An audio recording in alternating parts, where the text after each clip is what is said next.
Hello! Christmas ഇതാ തൊട്ടടുത്തെത്തി. ഒരു സാന്റാക്ലോസിനെ എങ്ങനെയെങ്കിലും ഒന്ന് ഉണ്ടാക്കി നോക്കിയാലോന്ന് കുറച്ച് ദിവസങ്ങളായി ഞാൻ ആലോചിച്ചിരിക്കുവായിരുന്നു. പക്ഷെ എങ്ങനെ ഉണ്ടാക്കും? എന്തുകൊണ്ട് ഉണ്ടാക്കും? അങ്ങനെ നമ്മുടെ സാന്റാക്ലോസിനെ ഒന്ന് തയ്ച്ചുണ്ടാക്കിയാലോ എന്നുള്ള പരീക്ഷണത്തിന്റെ ഭാഗമായിട്ട് ചെയ്തു തുടങ്ങിയതാണ്. പക്ഷെ തുടക്കം തന്നെ പാളി.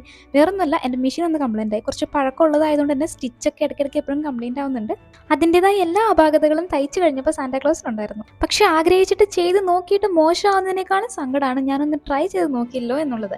അതുകൊണ്ടാണ് രണ്ടും കൽപ്പിച്ചത് ഉണ്ടാക്കിയത്.